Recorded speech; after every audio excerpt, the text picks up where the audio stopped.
Hey everybody, I'm the Ranting Monkey, and with me as always is Scribe. Say hi, Scribe. Hi, Scribe. This is not your normal stream. This is our somewhat weekly movies you should have watched. And today, one of my favorite movies, probably one of yours as well, Die Hard. Die Hard. A movie title Um, that has no right to be as cool as it is now because it sounded ridiculous the first time I ever heard it back then. it did, and my favorite of all of them is actually Die Hard 2, Die Harder. Yes. It was so cheesy, so stupid. Oh, man. Um, and before anybody argues this point, because I do see it in chat, Die Hard absolutely is a Christmas movie. Just because it doesn't have Santa Claus or some, uh, it has gifts. We see the gift at the very beginning of the movie. In fact, Mm-hmm. um, It has Santa Claus because we see him decorations and things around the office. He's well, there. we also see him. Says now I have a machine gun Ho, too. ho, Ho ho ho. ho. For those of you who are unaware of this, or if you haven't seen it, if you're younger or somehow missed it for the last 25 years, Something like that. go watch it. This is the movie that made Bruce Willis who Bruce Willis is now. Okay, sorry, Lady Monkey was talking to me there. Yes, apologize, woman. Apologize. Die Hard is, to me, it is the movie that both made action okay to be completely unbelievable while actually reining in action films. And what I mean by that is, if you look at like Commando or even Rambo, these are so outrageous. Thank you so much, Kagamandoa. My grandpa died of a Viagra overdose. He died hard. Fuck me.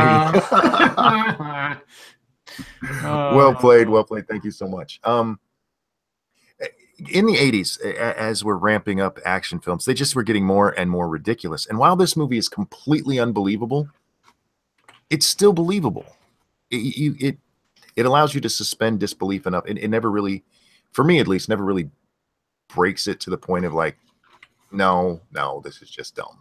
Well, yeah, there are several reasons for that, and the biggest one being that our hero is not invincible. Yeah, not only is he not invincible, he's quite flawed. Yes. It's not like he's an expert marksman until the very end of the film.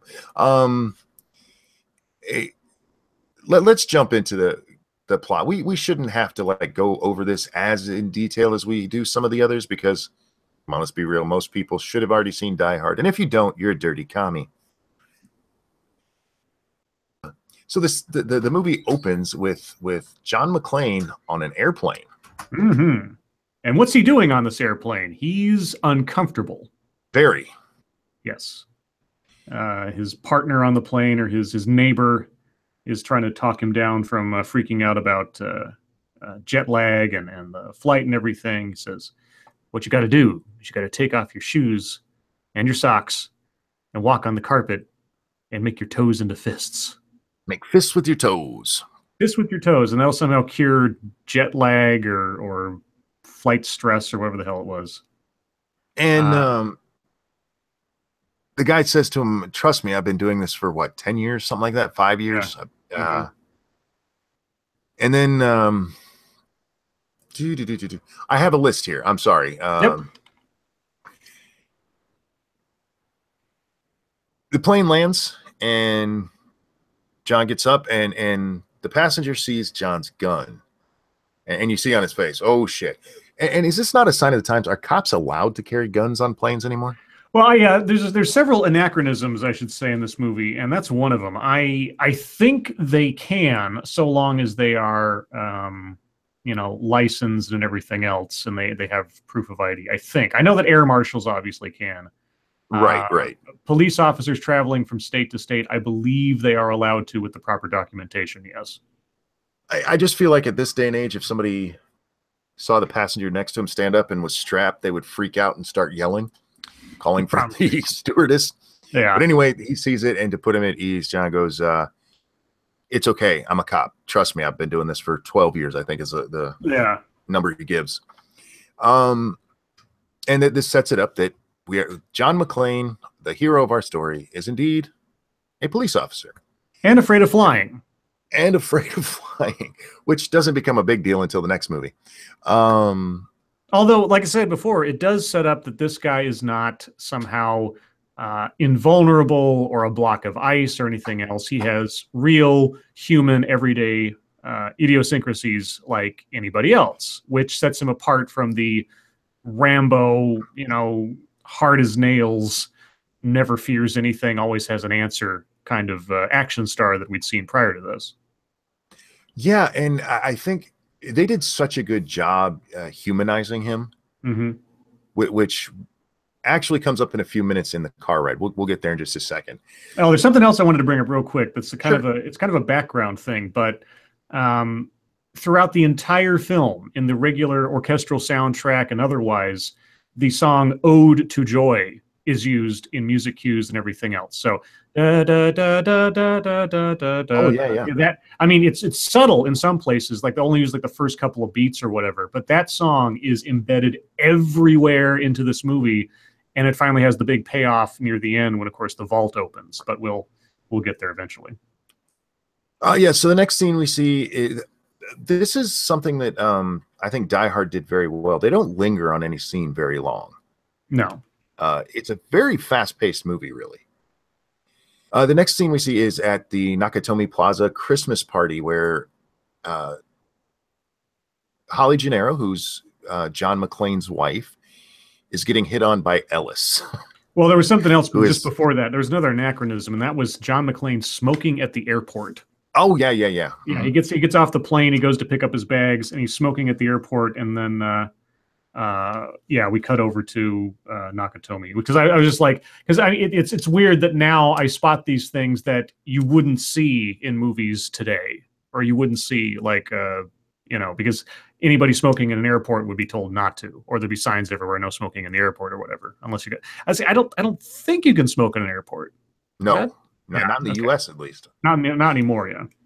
And we meet Holly, and she's this bigwig within the company, and are you making fun of her hair? Because she's got big hair. Oh my god, there's so many great 80s hair moments in this movie. There are. And 80s fashions, because we got the women with the shoulder pads. Yes. Oh god, that was such a horrible fad. But she's a bigwig in there. And again, guys, I'm going to go through this pretty fast for most of it until we get to really important scenes, which the next one actually is when Argyle and McClane are driving in the limo together. Mm-hmm. And instead of riding in the back like you would expect, John's a working class guy. What's he do? He sits up front with Argyle. I love his name, Argyle. Argyle, yeah. I'm a sock. Socks. I always thought it was a shame they never made a joke about that. Well, it kind of goes. Maybe it goes without saying or something. The really good thing about this movie too, and you only kind of notice it, I suppose, after a couple of viewings, is how smooth the exposition is. I mean, the conversation with Argyle in the car is so natural and makes so much sense for like a chatty limo driver / cab driver to just talk to the guy. And he doles out so much information about himself and his perspective and where he is in life and everything else. Just a very short conversation. It doesn't feel like you're being hit over the head with it. It reminded me a lot of Hunt for Red October, which, of course, was directed by this same director, whose name suddenly escapes me for some reason. Oh, John McTiernan. I think it was John McTiernan. Anyway, so as having watched Hunt for Red October last week and watching Die Hard, which came before Hunt for Red October, I'm noticing some stylistic similarities in how the story is laid out before the audience a little bit. So I noticed that too. There's also similar camera angles. Mm-hmm. If you pay attention, yeah, the shots that he gets. But this ride with Argyle, not only is the dialogue very well done, but this is part of what really humanizes this character for me, of John McClane. He's explaining to Argyle why he's a New York cop, but his wife is living in L.A. And he tells Argyle he didn't move out there because he's got a caseload and all of this. And Argyle said, "Oh, so you thought she was going to fail and have to come crawling back to you?" Mm-hmm. And Bruce Willis like, as I said, you're really quick, Argyle. Yeah. And it's a humanizing moment because it's humbling. He just got humbled. He's like, yeah, I was hoping my wife would fail. Yeah. You also have to remember this is the 80s and women weren't in the workforce like they are now. For all the stuff about the glass ceiling and stuff, for a woman to be in especially in a Japanese company that high up in the 80s was a big deal. And it would have been something that would have been hard for most men to go, my wife's making more money than me. I'm not, fuck that. No. Yeah. So there's a bit of sign of the times, but as I watch, it doesn't come off that bad. I mean, I could still see guys today, they didn't have the perfect marriage to begin with. So it gives them kind of a reason to, stay behind and be kind of a douche. And the other thing too is that they at no point, now I think about it, at no point did the character of Holly McClane come across as someone who wouldn't be in that position. I mean, the character is, completely believable as being someone who's in charge of things. Bonnie Bedelia does a great job, just being in an authority position as she is forced to be in as the circumstances of the movie progress. So it never came up in my mind that it was a question. It was a point of contention for the relationship. It never felt like it was a comment on sexism or anything. Next we see the limo makes it to Nakatomi Plaza, and this is another one where we're not beat over the head with it. We know that there's problems already from the dialogue, but Argyle tells him, look, if things don't go well with your lady, just give me a call and I'll pick you up and take you somewhere.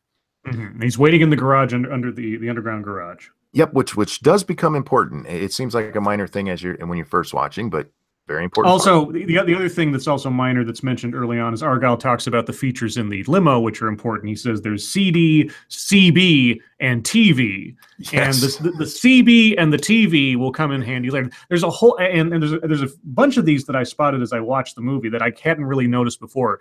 There are a whole bunch of small details that are seeded early on that have payoffs later in the film, and as they come up in my list, I'll talk about them.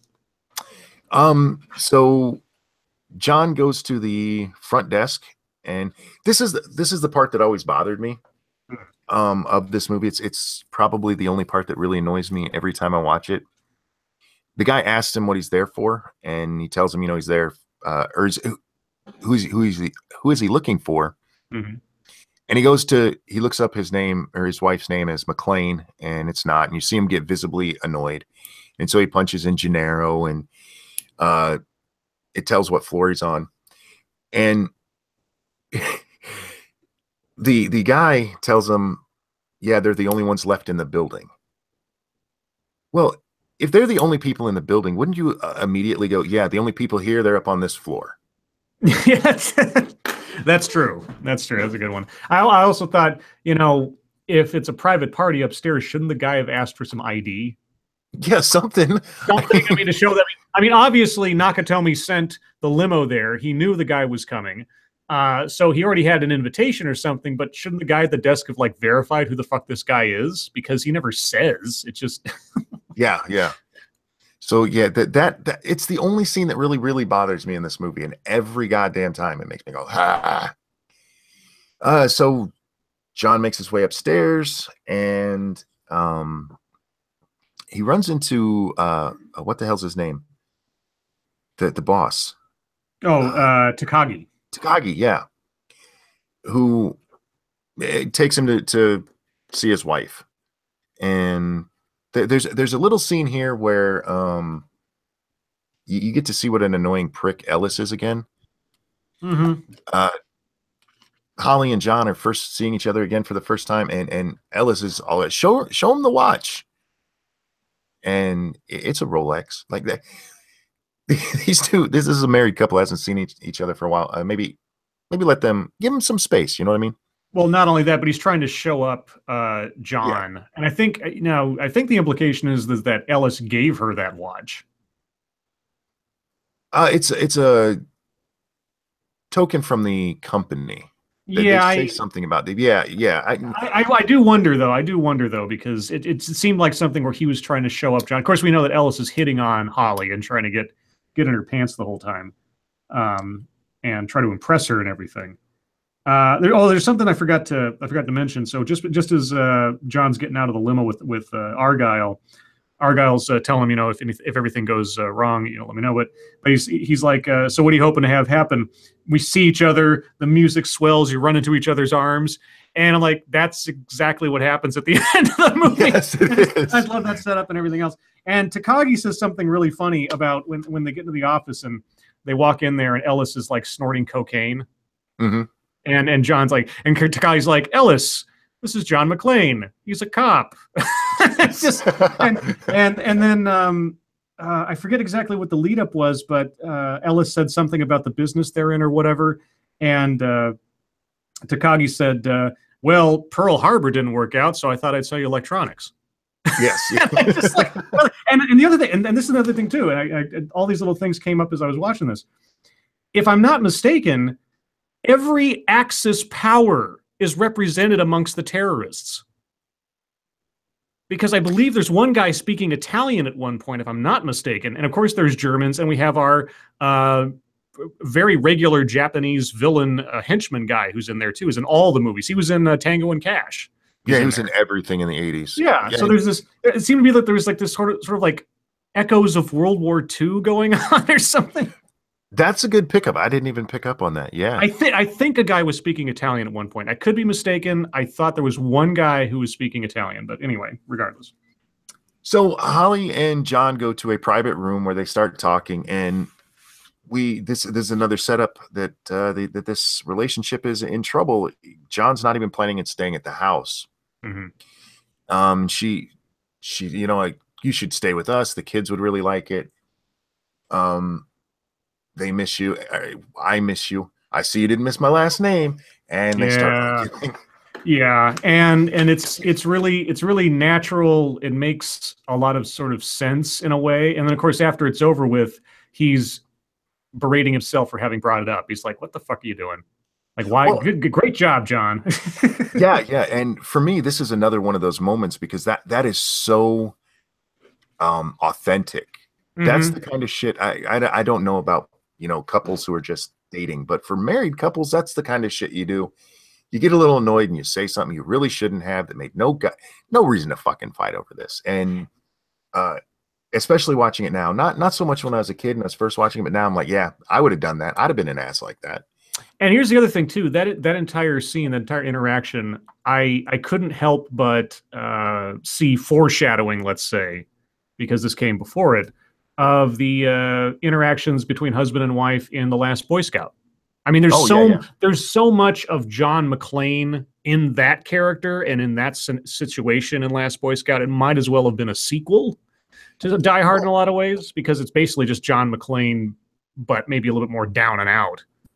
I told you with The Last Boy Scout, that's my favorite kind of character that Bruce Willis plays, and it's because of Die Hard. He plays it so well.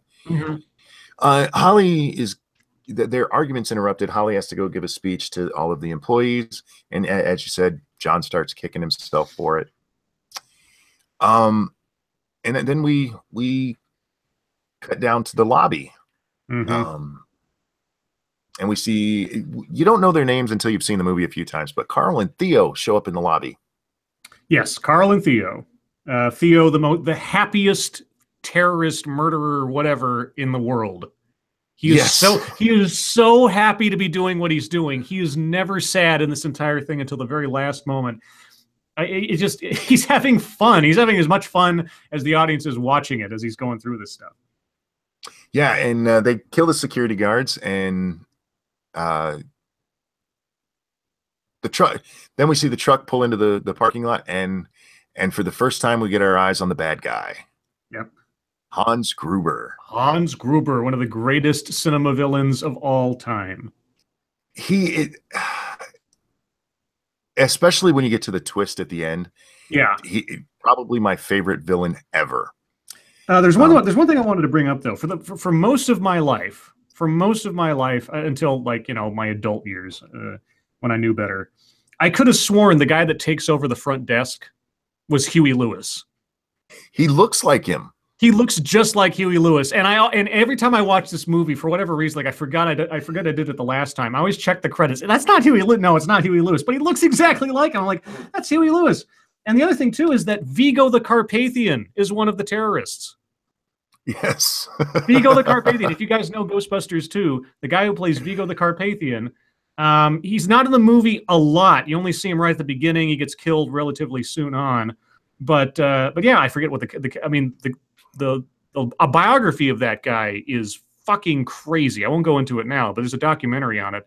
But yeah, Vigo the Carpathian is one of the terrorists in Die Hard. And this is where everything gets awesome. They shut down everything, lock the building down, the terrorists who now have control of the building because everything's run through that security guard. Lock everything down. Nobody can get in or out. And we switch back to John McClane, who's now doing the making fists with his toes, which apparently is working for him because he goes, "I'll be damned." And that sets up his Achilles heel for the whole movie. That conversation on the plane sets everything up. And that's like saying, oh, there's all these little things in the movie that all have payoffs as the story goes.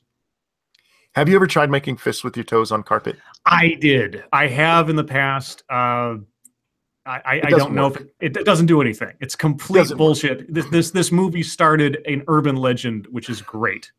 So anyway, while he's doing that, he starts hearing gunshots because the terrorists have made it upstairs and they're doing their thing. They're taking over the party.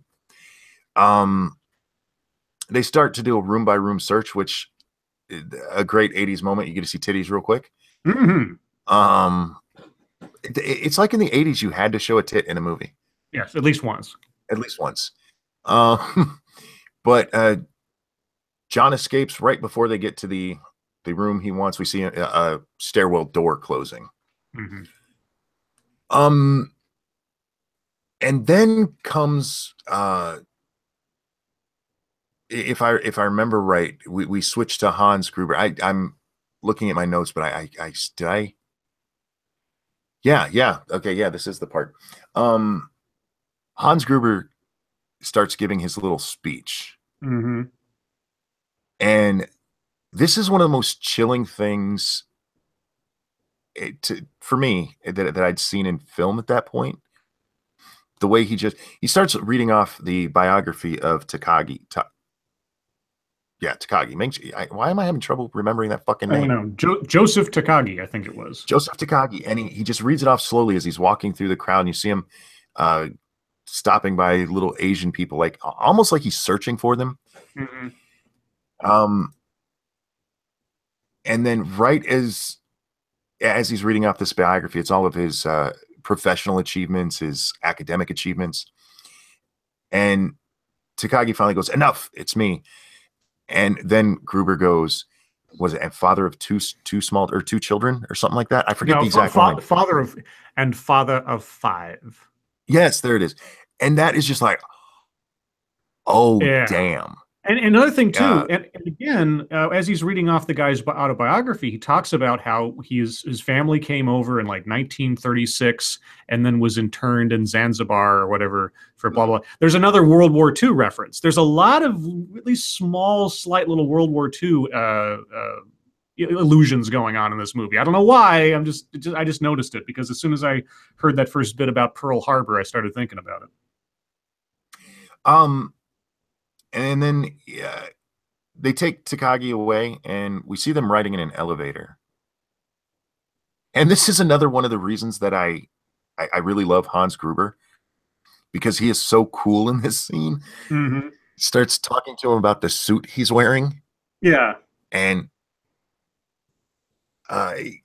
just the way it comes off. What the hell was his name? Alan Rickman did such a good job with this character. I really like the fact that as he's getting off the elevator, he compliments him on his suit and he says, I hear that's where Arafat gets his, and he walks off. And like, yes. Jesus Christ, like, what the fuck? it's just so non sequitur and just so blasé, just kind of shit as we're doing what he's doing. This is one of those payoff moments because when he says that, I mean, you immediately think terrorist. Yes. For those of you who don't know, Arafat, huge terrorist. Well, actually, he's kind of short, but what he did was a lot of terrorism. A huge terrorist, yeah. But him knowing, I mean, it sets the scene for him being this terrorist, and we don't get the first idea that he's not for a little while. Also, the other thing too is that he's cool, he's urbane, he's cultured, he's educated. I mean, everything about the first few scenes with Hans Gruber, this is not crazy bad guy. This is not some wild-eyed nut job who's got an agenda and he's sweating and his eyes are all wide and everything. No, he is a super villain, is Hans Gruber. Hans Gruber is a super villain set in a sort of real world context, and it's great. And again, to this point, we really hadn't seen somebody like that. Not with that much depth. I mean, even if you go to like Running Scared, that it's just okay, he's a drug dealer. Yeah. Hans was a great character. God, I can't say it enough. And this is a one of those scenes that for me makes the movie, because Hans wants the key code for the vault, and he's talking to Takagi about it. Takagi's like, I don't have it. I don't know it. Mm-hmm. And Hans is being really cool the whole time, just talking to him, and puts a gun on him. He's like, yeah, I forget the exact dialogue, guys. I am so sorry about that. But Takagi says to him, oh, sorry. Takagi says to him, I don't know it. You're just going to have to kill me. And well, Hans goes, go ahead. Well, he says, I'm going to count to 3. There will not be a 4. And then he gets down to 3, and he's sweating. He's like, well, he's just going to have to kill me. He's like, fine, blam.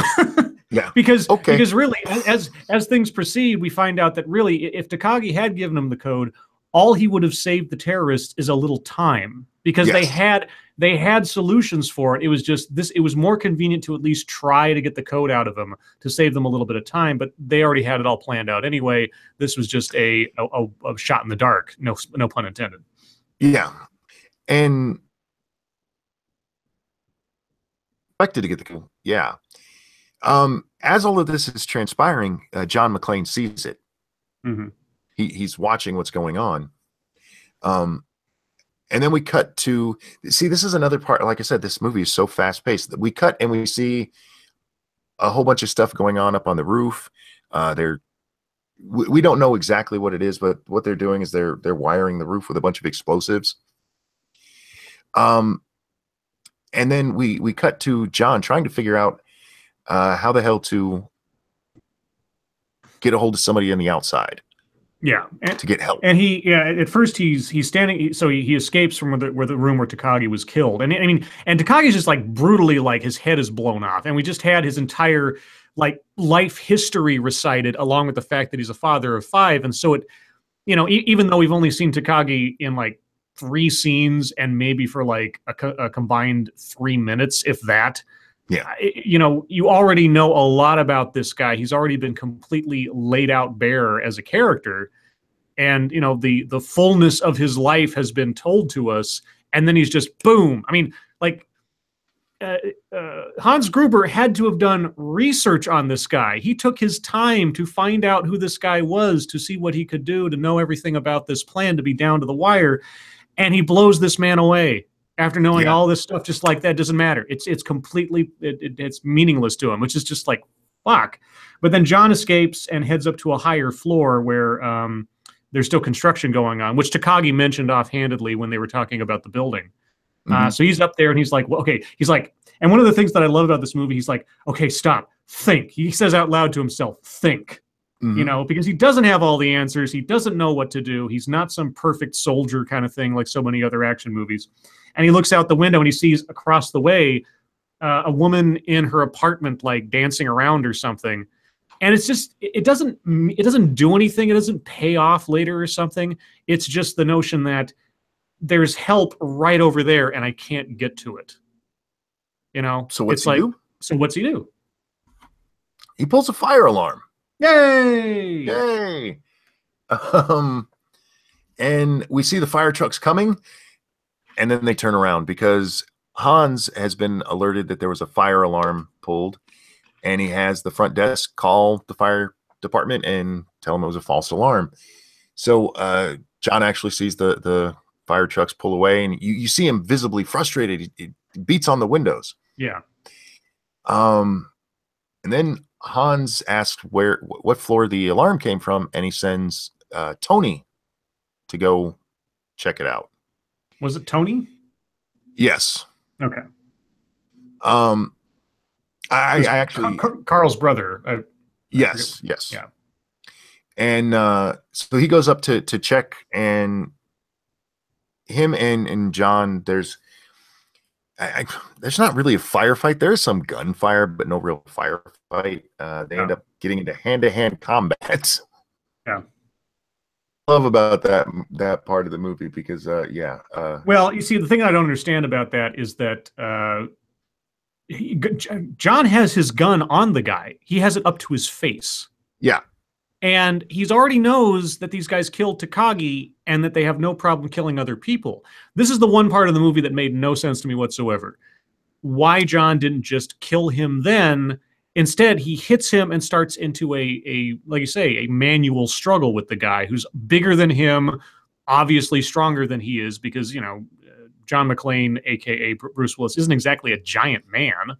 So why would you go that way? Now, I understand that later we sort of allude to the fact that, like, well, cops, and he even mentioned the conversation they have with his gun to his head. It's like, cops have rules. Police officers have rules.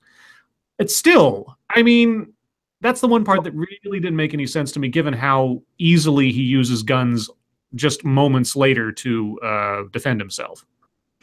Well, if you watch the movie and the progression of it, I think the reason the cop reason works out very well there. Okay. Because it's not until he's under the table where he just blatantly kills somebody. This is true. Yes. And there's a reason that he does it at that point. But what happens? We'll get to there in a second. Him and Tony have a fight, and they end up falling down a flight of stairs together. And he breaks Tony's neck inadvertently. It was just it was a artifact of the fall. It wasn't. He didn't like grab the guy's head and twist it around like you see in so many movies or anything. Yeah, no, just a consequence of the two of them falling down the stairs together. And this is probably one of my favorite lines of the whole movie because he starts searching the guy. He finds a walkie-talkie and steals his cigarettes, which becomes important in a little while. And then he goes to try to take his shoes because John is still barefoot because he was making fists with his toes when all of this kicked off. Mm-hmm.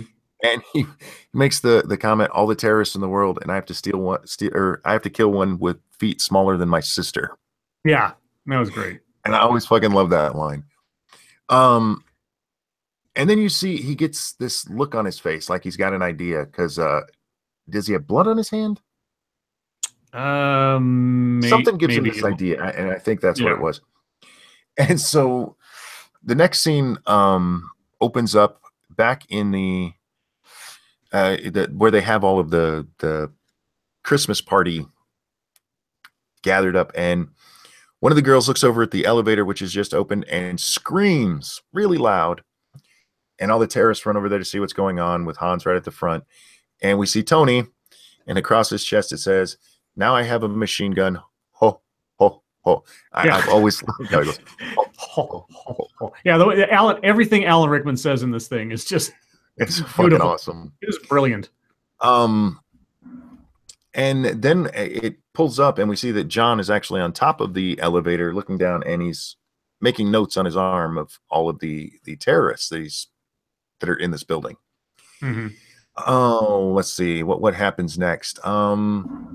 Again, this movie just jumps so fast. It really does. The scenes are not very long, any one of them. Well, so that's the I have a machine gun thing, and then John takes the walkie-talkie he's got and gets onto a police channel to try to call for help.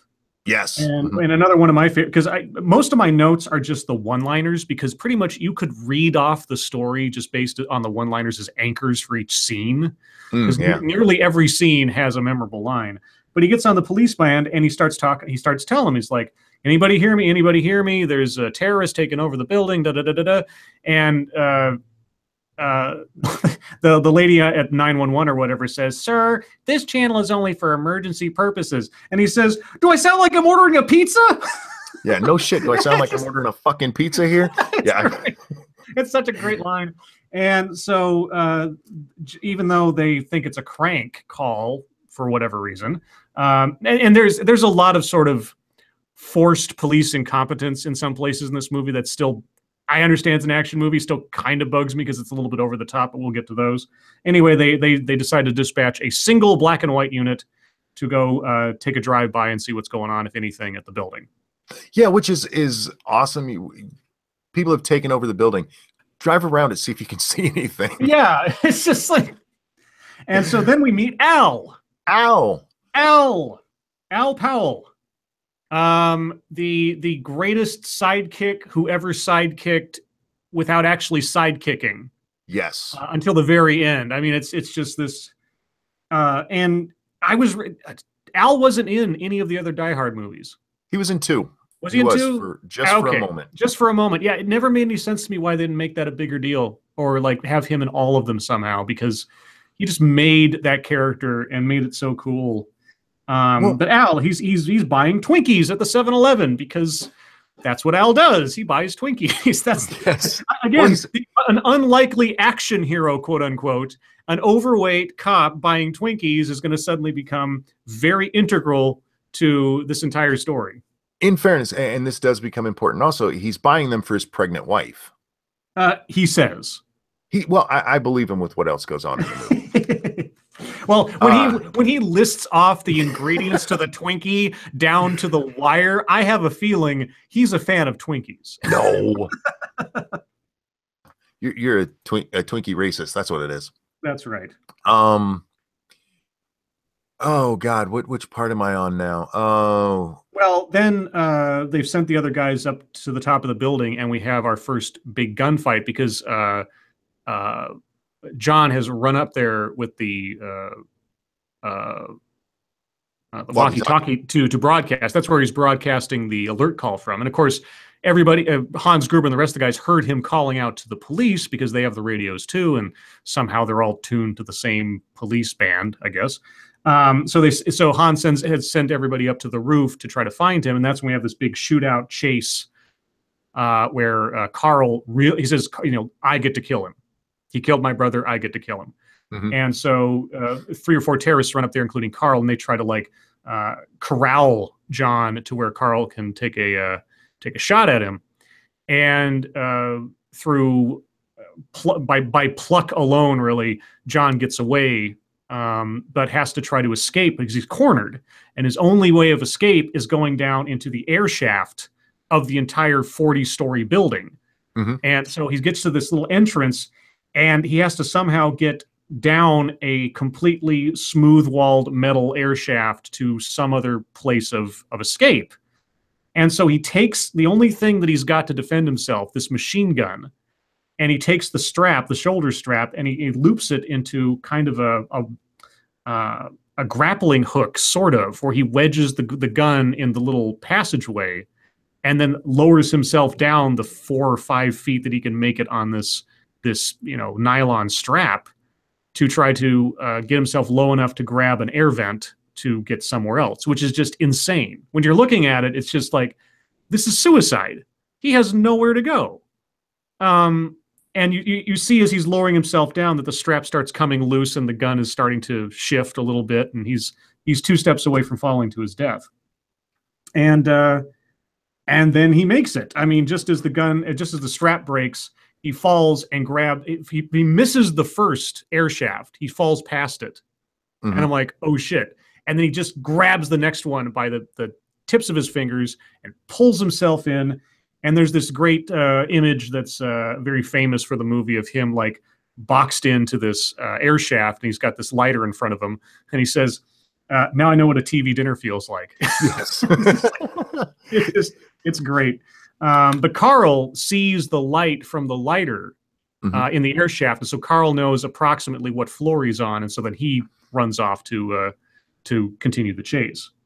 And that's when Al shows up at the building and tells dispatch that he's going to go take a look inside, and that's when Al meets Huey Lewis. I'm just going to call him Huey Lewis. I know his name is Eddie in the movie, but it's Huey Lewis.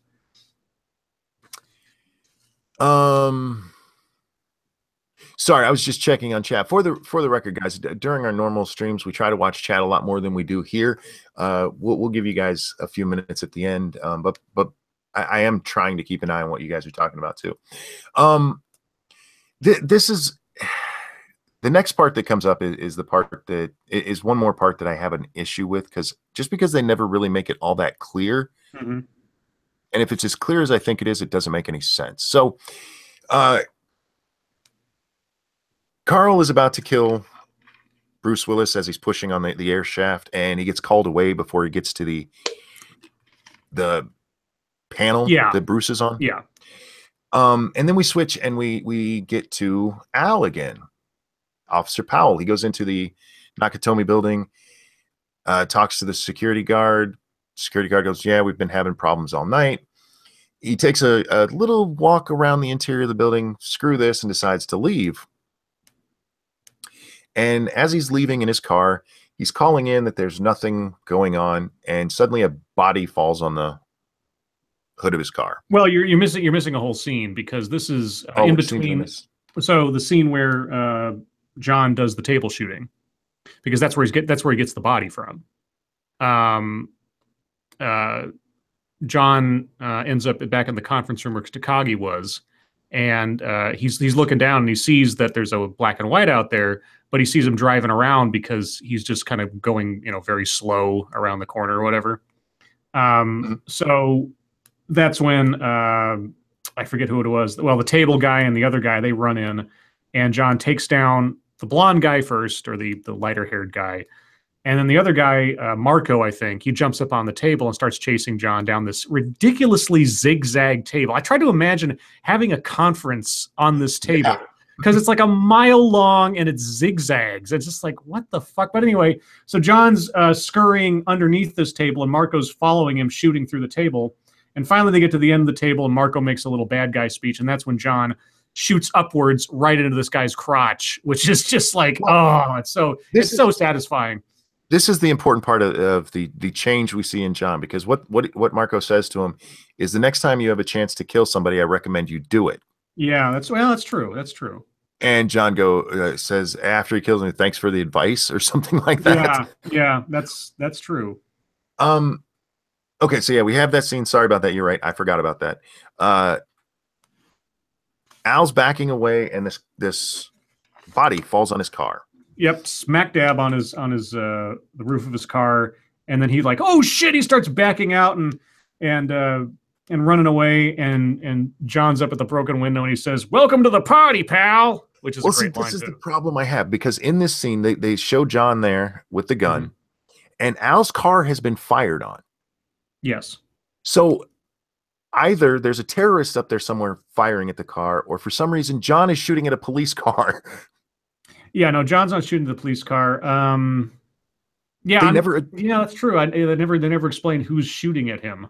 Yeah, because if it's John, it makes no sense why he would shoot at the police car. I could see shooting towards it, but in a clip that they play of the 911 or of the Al talking to dispatch, he says they're turning my car into Swiss cheese. Yeah. So somebody's actually shooting at his car.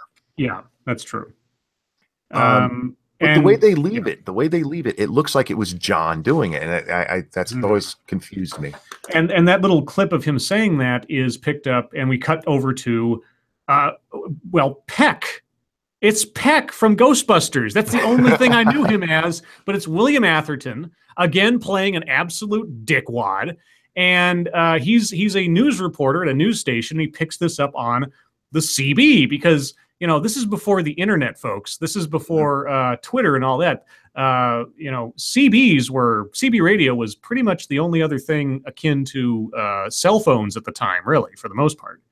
So he picks this up over the police radio or CB, and he's like, oh, I gotta, there's something happening at the place right now. I gotta go down there and get it. And we have this whole sort of aside where we're at the news station, and you see this back and forth between Atherton's character and the newscaster guy, and they've got like some kind of rivalry going on. There's all these tiny little subplots that just take a minute, but they do help to flesh out who these characters are and give them a little bit more presence in the world than just news guy or something.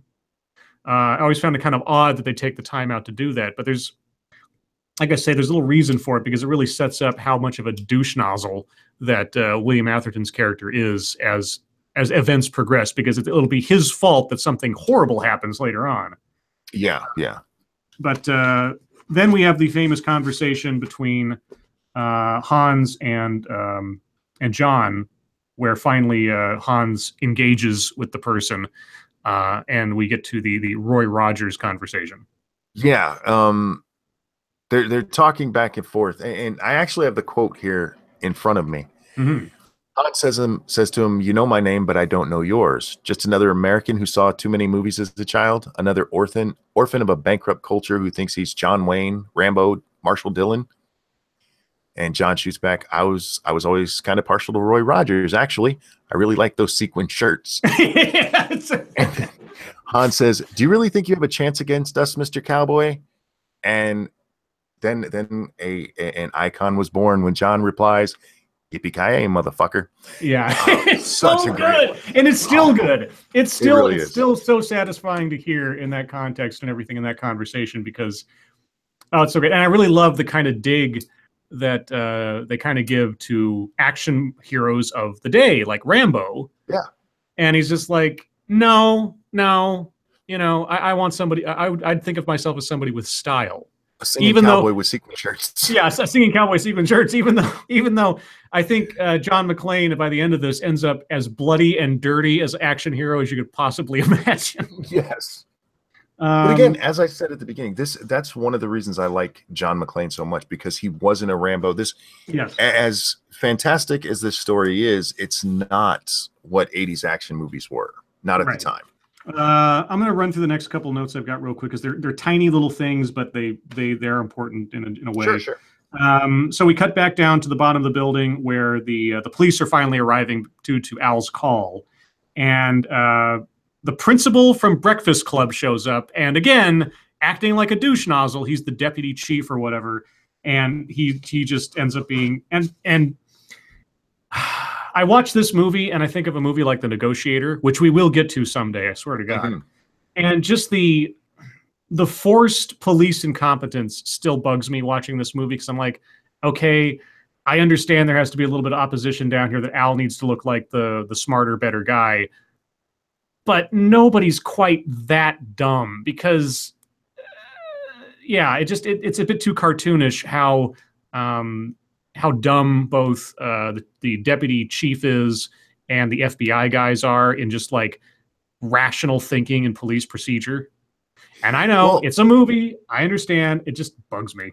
The FBI, I'll give you. Deputy Chief Dwayne Rogers, is that his name? Yeah, something like that. Yeah. I can see that, because at that level in a city like Los Angeles, you are really still talking about a politician. Yeah. All right. And I think that's the part they're playing up. It's not just that that police are incompetent, that this guy is, because it's almost like he's seen too many movies, too many Rambos. If you see the kind of tactics and stuff that he tries to throw out, and maybe it's growing up around the military. Like my dad was an NCO in the military, so there were always officers and stuff who had like way less experience than him, but who were technically his boss. Right. And many of them were incompetent. All right. So, and I can give that one. The FBI though, that part just doesn't make any sense to me. Yeah, and we'll get to those jokers sooner or later. Next, we have the scene where Holly goes up to Hans and very coolly, very professionally says, "We have a pregnant woman. Don't worry, she's not due for a couple of weeks." Oh, sorry. No, but before you get to that part, No. this is another part. You mentioned how she never seems like she doesn't belong in that role. Okay. When she first shows up at the office, she says, "I have a few requests," and he said, "What idiot put you in charge?" Oh, okay. And her response is, "You did when you killed my boss." I was like, "Damn." Yeah, that's funny. Yeah, that's true. And it's one of the reasons Hans is so he respects her at that point. It's really, I mean, it's awesome to see this horrible bad guy's just like, "All right, fuck it, you got me, let's go." Yeah, and it also shows like the kind of woman that she is to put up with a husband like John. Is like she's not some wilting violet or anything. She knows how to stand up for herself and everything else, which of course just makes her a great character. So they have a look back and forth about getting a couch out for the pregnant woman. It's also there to sort of heighten the tension about whether or not Hans is going to discover that she's the wife of the guy giving them so much trouble, because she glances over at the photograph, the family photograph that she turned down earlier in the show before the whole terrorist thing happened. Again, a little thing that paid off later. Yeah.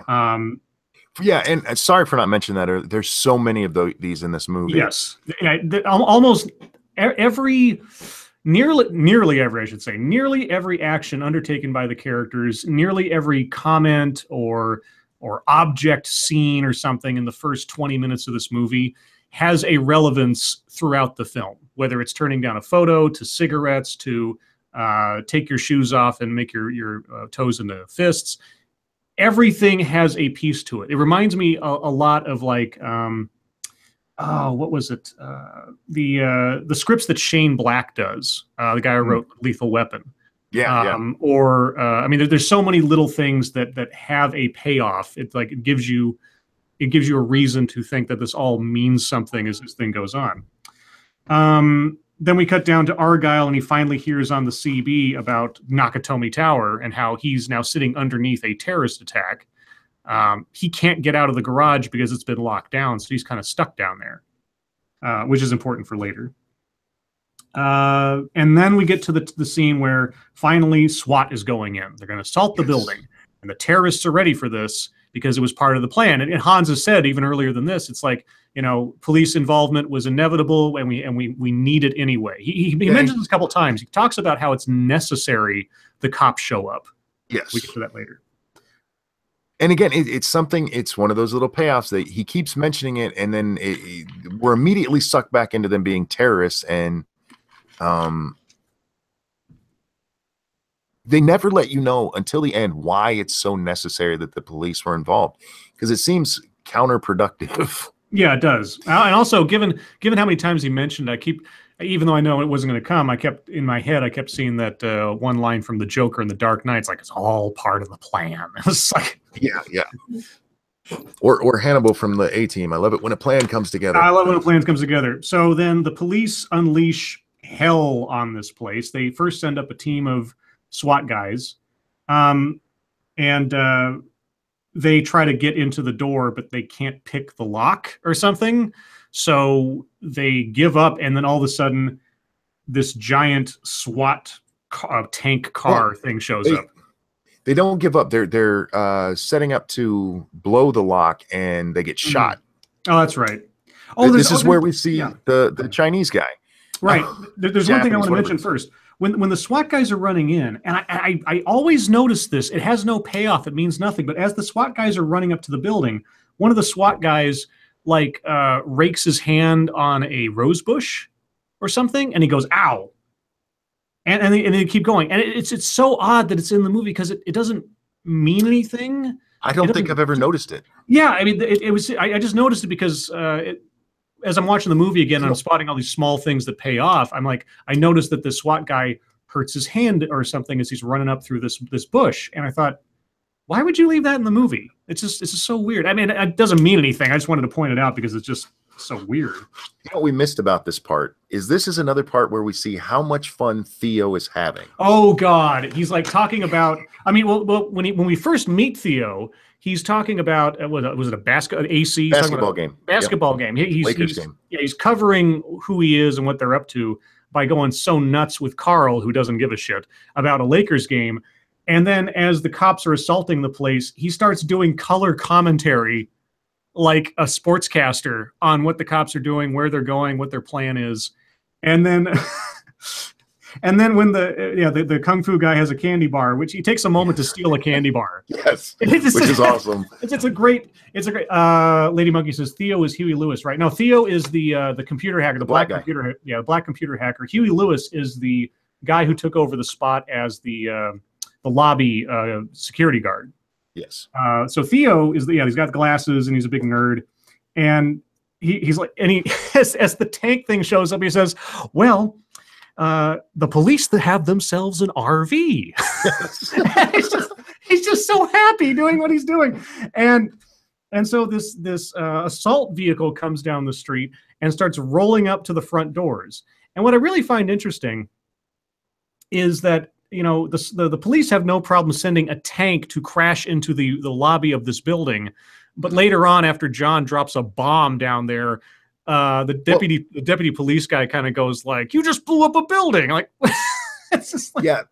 So what happens is the RV is coming up, and the bad guys shoot it with a rocket launcher. Rocket launchers. They brought rocket launchers. Over the CB, you hear Hans tell whoever it was that shot it to hit it again. And John is like, "You made your point. Let him pull back." Right. And Hans goes, I'll take that under advisement. Hit it again. Which pisses John off. Oh, yeah. And so he develops his plan. He's got these explosives. He'd found some C4. Yeah, one brick of C4. And a bunch of detonators. Plugs all these detonators into it, puts a computer monitor on top of it, on a chair, and pushes it down the elevator shaft. And the greatest explosion in cinema history happens. I fucking love this explosion. Kaboom! It's such a big explosion that John actually has to jump out of the way as it comes back up the elevator shaft at him. We get an outside shot where everything blows. And yeah, so excuse me. Apparently the explosion took out some people with it. Yes, it took out Vigo the Carpathian and whoever the other guy was helping him shoot the rocket launcher. Yeah, which I guess makes sense if their elevator door was open too. Yeah, that's true too. Yeah. The other thing I want to mention is that there's a couple of scenes in there that are like composite shots and everything, but so much of this movie, as you understand how old this movie is and what the limitations of special effects were and everything, like there were really helicopters flying down the street. There was really an explosion at that building that they set up to do all that stuff. I mean, there are things that are models and there are things that are composited shots later, but there's a lot of scenes in this movie that are like, they really did that. That wasn't a mock-up. That wasn't some kind of CGI. CGI wasn't a thing at that point. That really happened. I just find that amazing. Well, then after the big explosion and the cops go kind of nuts over that one, Ellis decides that he's going to save the day. And this is another great fucking Hans is a wonderful villain scene. Yeah, Ellis, who has been effectively to this point a minor sort of comic relief sort of jerkwad because he was like snorting cocaine and everything, just being like, "Hey, yeah, man, everything's great. Yeah." Well, now he thinks, partially out of hubris, partially out of being coked up, and partially probably trying to impress Holly, and maybe thinking that he could actually get something done. I honestly think that Ellis isn't a bad guy. He's just an idiot. Well, see, I disagree. I think he's a horrible person. This is also a guy who's been hitting on a married woman repeatedly. But he doesn't give up John's relationship to her. No, he's not the worst person ever. Mm-hmm. He's a slimy little scumbag. Yeah. So he goes off and he goes up to Hans's office. He's taken over the office at this point, and Ellis decides he's going to negotiate. And he starts talking about, I've seen 60 Minutes, good God. And he says, and I'm quoting from the movie, he says something effective like, I don't know who you guys are like all involved with, like camel jockeys or the Hebes or the Irish or whatever, but I understand. I know where you're coming from. You're a smart guy. You're not some kind of wild eyed guy. I know what's going on. And Hans is just like, deadpan, just like, oh, please tell me what you like. It's just like, well, what he says to him, he goes, God, I'm trying to the exact quote that he uses. He says to him, I don't know what you're after, but I don't care. We're the same, you and me. You do your business with a gun, I do mine with a fountain pen. Oh yeah. And because he'd mentioned, what did he say? He goes, I read Newsweek, and after he gives his little spiel, Hans goes, I must have missed that that issue of Newsweek. No, 60 Minutes. Yeah. Oh, was it? Yeah, 60 Minutes. Sorry. 60 Minutes. Yeah. It was just, oh God, the scene is so great. And so what we do is Ellis cuts into or calls John over the. Well, there's something that happens before that's good. That's when we have the John and Al sort of bonding moment where they're talking about Twinkies. Yeah. John tries to eat a Twinkie and like spits it up as he's talking to Al. And this is something I want to mention. Most of the conversations between John and Al are not necessary to the story. Okay, they're not vital. No, hold on. They're not vital to the story. This movie is over 2 hours long. That is amazing for an action movie, and it doesn't feel like 2 hours when you're watching it. But all of that extra time goes into really humanizing these characters, really of developing their relationship to each other and how they rely on one another. And scenes like this one, and there's a couple in the movie where it's just John having sort of heart-to-hearts with Al. They make the characters. They're not necessary for the plot because they don't do much to do either express information that the cops didn't already know or anything else, except in once in a while. But I'm glad that they're there, but I'm also surprised that they're there. I'm surprised that this movie got made the way it did, because you would think, we got to edit this down for time. This conversation doesn't have anything to do with what's going on. We should just cut right to Ellis talking to John. But no, they take the time out for Al and John. So, but it as I said, it's the humanizing of John is what makes this movie so good. Yes, exactly. There's a part in here where Sergeant Robinson, or Deputy Director Robinson, is giving John shit for the explosion. Yes. And he tells him to me, look, we're in charge down here. And he goes, I don't know what you're talking about. From up here, it doesn't look like you're in charge of jack shit. Yeah. And he starts arguing with him again. And John goes, I'm not the one who just got butt fucked on national TV. It's fucked on national TV. And everybody's like cracking up.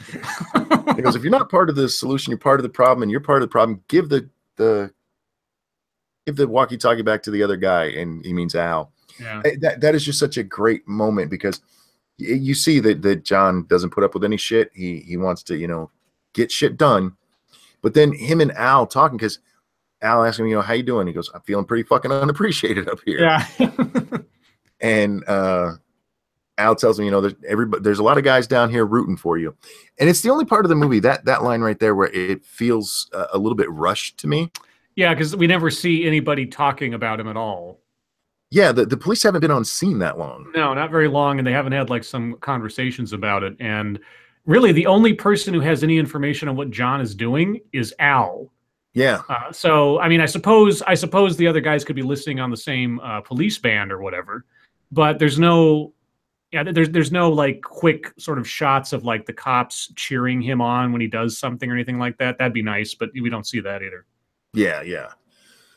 So as Al and John are talking, Ellis cuts in. Well, actually, Hans cuts in and tells him that I think I have somebody here, and you see on John's face, he's like, oh, fuck, they've got Holly. Yeah, right. That's exactly what you see in his eyes. He's like, oh, no, they found my wife. And instead, it's Ellis. Yeah, and he's like, Ellis, you don't Ellis, I know what you're trying. Don't do this, Ellis. You're stupid. Yeah, because what Ellis has done is told, and he tells this to John, and this is one of those great things that they did with this movie. We get the exposition of what happened without it being forced down your throat. Yeah. John asks him, Ellis, what did you tell them? And I told them you were my guest at the party. And so you get to see this conversation that never happened, and it's necessary to the plot, but it's not shoved down your throat. It was so well done. They do that so often in this movie. And again, it also shows that at least Ellis has the wherewithal not to mention Holly, not put Holly in danger. Yes. So again, Ellis is a douche nozzle, but he's not the worst person on the planet when it comes to, thinking straight. Completely. And so this is another one of those really tense scenes that was actually so well done. John tells him, like, Ellis, tell them you don't know me. Don't do this. And you see that the terrorists actually bring him a Coke, and he's talking. Oh man, because you see, the thing is, the sort of game show host temperament of Ellis, and in his own mind, he thinks he's just being, the bee's knees, so to speak. And of course, sitting around him is just death looming. And we all know it. John knows it. Ellis has no fucking clue. It's just like, oh God. Yeah. And 1 second. I'm so sorry. Whoa. Monkey. Oh, I'm sorry about that. My throat is going really dry on me. Oh, okay. I thought we lost you. You just like, no. I apologize. Like, oh shit. So we start hearing the conversation almost entirely from John's side. And you see from John's side. Hans pulls up a gun, and that's where we start seeing it all from John's side. And you hear Ellis say, Hans, what's with the gun, baby? This is radio, not TV. Mm-hmm. And then you hear the gunshot. Yeah. And Hans tells John, look, maybe you didn't know him, but eventually we will get to somebody you do know. Mm-hmm. And one of the things Hans is after is Marco had all of the detonators. Yes, the detonators for the big twist. Yes, and this gets John to thinking, why do you need the detonators, Han? I already used the explosives. No. Oh, we don't get. Well, I can't tell if you're jumping ahead because there's a lot that happens before he figures out what the twist is. Okay, what am I missing? Well, so let's see. Hold on. He doesn't try to figure out what because he doesn't go down. Oh, you're right. Yep. That was way later. That happens after the whole Hans meeting thing. Yeah. The next thing that happens. The meeting. Yeah, right. So the next thing that happens is Hans talks to the cops and he says, "Here are our demands. We want the release of these brothers in resistance," and he names off like 4 different terrorist groups, and he names one from like Sri Lanka or something, some crazy thing like the Golden Dawn or whatever. And he clicks off the radio, and Carl's giving this funny look, and Hans says, "I read about them in Time magazine." Yes. and then so he gives these demands, and then Carl says, but before you move on from that part. That's another one of the excellent parts of this movie where you're suddenly realizing maybe these guys aren't who they say they are. Well, yeah, because then Carl says, "Do you think they'll even try to do it?" And Hans is like, "Who cares?" It's just great. Yeah. Sorry about that. I did jump all the way ahead because yeah. So, there's one really funny line, real quick. When we cut over real quick to the news station for some reason where they have an expert talking on terrorism. Yes. It's really odd. I guess it's maybe just an artifact of the media doing that. It has nothing to do with the story really, but they could have cut that part out completely. They could have. I honestly, as I was watching, I was like, I don't even know why this is here because, I mean, maybe it's speaking a little bit to how Ellis thought he was operating in that situation with the whole Stockholm syndrome deal, but. Anyway, the only other thing it does is it plays. It reminds us that the news is even involved in this. Yeah, that's true too. Yeah, they're still broadcasting about it. Yeah. And then there's this really funny line, which it's indirect, but the deputy chief guy's down there, and he's radioing in the demands, and he says, no, Dawn, Asian Dawn, Dawn, and I'm just like, the person on the other end thought he said dong, didn't they? Yes. It's so subtle, it's so off the cuff, it's just great. And that's when Johnson and Johnson show up. No relation.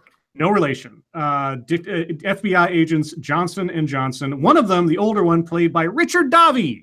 And Richard Davi was in Goonies. He played one of the Fratelli brothers, and he's been in a billion other things. I love Richard Davi. Yeah, he's been in a lot of stuff, usually as a character kind of like this who's not a huge part of the movie. Because even in Goonies, he wasn't a huge part of the movie. He was one of the bad guys, but you don't see him that often. Yeah. And I know Hans had told Carl he was going to go look or check the roof. Well, yeah. So yeah, he's going to go check the roof, and he tells Carl to go look for he tells Carl, I need the detonators. I'll check the roof. Yes. You have to go find those detonators. I'll check the roof. And that's when Hans goes to he goes up the floors to where the big surprise is. And this is when John gets the drop on him. Mm-hmm. And we suddenly remember, oh wait, John's never seen Hans. He doesn't know what Hans looks like. So Hans starts acting like a scared American employee. He tries to put his accent on. Wait. Okay. John has seen Hans. Hans doesn't know that John has. Oh, that's right. You're right. He saw him in the elevator. That's right. You're right. I fucked that up. You're right. Yeah, but Hans doesn't know that. So yeah, he starts using an American accent to impersonate him. Which is really bad. I mean, and John's been listening to this guy on the radio the whole time. I can't believe Hans really thought that John wouldn't recognize his voice, even if he tried putting on a really bad American accent. You know, the first time I watched it, I didn't notice it, but when I watch it, I've watched this movie so many goddamn times. Yeah. Yeah, that accent is so bad. It's awful. But it does work for the movie because he puts on an American accent. So he tells him that he had snuck away from the party. He was trying to find a way to get help. And you see him trying to get back to where he has a gun hidden. And he goes, let's go this way. And John goes, no, don't go that way. That'll get you killed. And there's a great part in this, too, that shows how well planned this whole caper was, because John asks him his name. And yes, he gives a name that's actually, for some reason, on a board behind them. Well, yeah, I mean, it's the directory of offices or whatever. And he actually says a name that was on the thing. And of course, this goes back to the amount of research we know Hans had to have done on Takagi, that he had everything down pat. I mean, here's the thing, save for John's presence, this entire thing, save for shooting Takagi, which was a foregone conclusion, would have gone off without a hitch. Yeah, there's absolutely nothing about the plan, what they meant to do, how they were going to do it, that would have fucked them up, except for John being the fly in the ointment. Yes. So Hans names off a character that, or a person that actually is in the building. And we, the audience, we think, oh shit, he's getting away with it. He's fooling John because of his information. But, John's already got it figured out, of course. Yep, and he gives John a gun, or gives Hans a gun. Mm-hmm. And he starts to walk away, and you see Hans. This is such a great shot, too. It's over John's shoulder, and you see Hans pull up his walkie, and he starts talking into it, and he's back to his normal self. Yeah, he's German again, and he's and he's got the gun pointed at John. The trigger, and there's no bullets. Yeah, and that's when Carl shows up. Yeah, he goes, "What do you think? I'm a fucking idiot with that?" There he goes, "That was pretty good, but do you think I'm a fucking idiot?" Mm-hmm. And you hear the elevator ding, and there's a great line from Hans. "You were saying?" Yeah. So this is where the shoes come in. Yep, or the lack thereof. The lack thereof, yes. Yeah. Big gun firefight, and they're in a office with glass windows everywhere. And there's another great part of this. Hans is saying something in I'm assuming German. I don't Oh, know German. yeah, it says Schießen die Fenster or whatever, and which Yeah, means shoot the glass, shoot the windows. And for some reason, Carl doesn't get that until he says it in English. Then it's suddenly like, oh, yes. okay. Like I was like, wait a second, what the? Okay, The glass. Well, it could have just been he was confused by it. I guess. Yeah. But yeah, it was funny, especially because you see Alan Rickman roll his eyes after he says it the second time. He's like, do I have to say it in English? Shoot the glass. And we see John running out. He does escape, but His feet are fucked up. yeah. He's dragging himself, and there's big. I mean, we get to that in a minute, but they shoot the glass. Then we have a quick scene where William Atherton's reporter gets the vitals on the McLeans and the address of their home in L.A. And so they go off to that direction. We missed one part. That when John escapes, he does leave behind the detonators. That's true. Yes, he does. Yes. So we see Alan Rickman pick them up and give them to Carl, and the plan's back on. Sorry. Yeah. Okay. And John drags himself into a bathroom. His feet are just like this big, giant, bloody smear on the floor. It looks so painful. And then he gets on the walkie-talkie and he starts talking to Al again while he's pulling glass out of his feet. Yeah. And this is where we get a little bit of backstory on Al, where they start talking about why he's riding a desk. It's because years ago, he shot a kid in the dark. He mistook a ray gun for a real gun and shot a 13-year-old kid, and he's never used his gun since, and that's why he's on the low end of activity in the police force. And again, as I'm watching this, I'm like, they could have cut this story out. Yeah. And it would not have interrupted the narrative.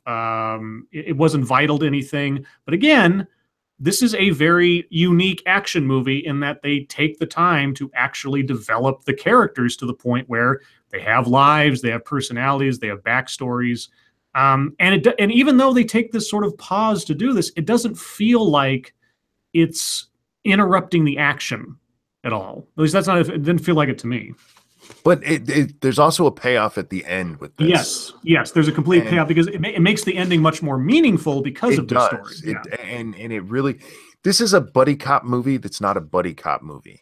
Mm-hmm. Most buddy cop movies, the two guys are together the whole time and they go through all this shit together. These guys are experiencing it from different perspectives. John's actually in the meat of it, and Al's on the outside just wishing he could help the guy. Yeah. And that's when the FBI start moving in to do what they'd been planning the whole time. And it's really odd to me that Theo didn't know this part of the plan, I guess, because it's Hans having to tell him what's going to happen. Because the FBI are operating as Hans suspected.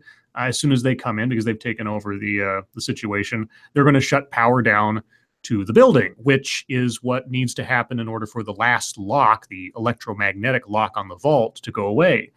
And another great line, Hans says, Theo, you asked for a miracle. I present you the FBI. Just the way, 3 letters, just the way Alan Rickman pronounces 3 letters is just so great.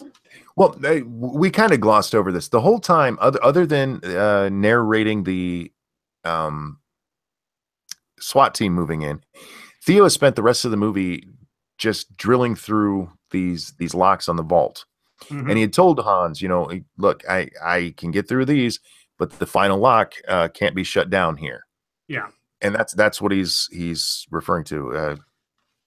It's going to take a miracle, because there's a great line there. It's Christmas. It's the time of miracles. Yes. It's Theo. It's Christmas. Now we get a quick little interaction between the FBI and the the power guys, whatever. I was going to say Con Ed, but we're not talking New York. But anyway, yeah. And if I'm not mistaken, because the way the guy spoke, the guy down in the manhole who's doing the power deal. Yeah. I think I'd have to check. I think that's the same guy who played you're gonna puke on the Hunt for Red October plane, because he yells at one point, and I swear to God it's the same guy. So John McTiernan might have recycled some of his actors for different movies, because that guy sounded really familiar. Now that you say that, I think it might have been Rick Dukeman who did that part. I'd have to check. But yeah. now I'm gonna have to bring up the. I know I'm awful. Well, anyway, so they shut down the power, and then Ode to Joy, the real Ode to Joy. Before in the soundtrack, it's just been little cues here and there and a little bits and pieces. But then Ode to Joy happens, and the vault opens, and it's like Christmas Day. There's just like this long, like the lights are in the background, and like Hans's eyes are all big, and Theo's so happy, and it's like, oh, it's just. Yep, it was Rick Dukeman, the same guy. Hey, I'm good with voices. What can I tell you? But yeah, and so their great open sesame moment happens, and then they're happy, and in a way, I was almost happy for them because they were because Theo and this plan and the bad guy's so cool the whole time. It's like, oh, they succeeded, yay! Oh wait, they're murderous bad guys. Yes. I mean, using Ode to Joy as a soundtrack to the villains winning a moment is just so weird. So then the FBI starts doing their thing. Hans contacts them. The helicopters are ready. State Department says they're going to release the terrorists, and Hans goes, when they touch down, we're going to blow the roof, and they'll spend months sifting through the rubble. By the time they realize what's gone wrong, we'll be on the beach earning 20%. Yes. And you suddenly realize this motherfucker, he's a fucking thief. Yeah. Well, we knew he was a thief at the beginning because he told Takagi what they wanted. They wanted the bearer bonds out of the vault. So we knew early on in the movie what the real plan was. Well, we knew they wanted the bearer bonds, but we didn't know that they wanted it for retirement. Well, okay, I mean, that's true, I suppose. Funding terrorism is a possibility too, but yeah, that's true. And then we come to another one of those scenes where it doesn't have to be in the movie. Mm-hmm. It's another conversation between Al and John. Mm-hmm. And this is the one where he asks Al to find his wife and apologize for him. Yes. And tell him it is such a good moment. And Bruce Willis carries this very well. Either he was very well directed or he's a much better actor than most people give him credit for. Mm-hmm. I think it's probably 70-30 on direction and ability. Yeah, because he sells it so well, and it's a man giving up. It really is. Yeah, it is. Is it like, okay, my feet are bleeding. I've got all the odds stacked against me. I don't have the detonators anymore. Excuse me. I'm losing my voice. And so he's really thinking that this is it. Whatever I do next is probably going to be the last thing I do.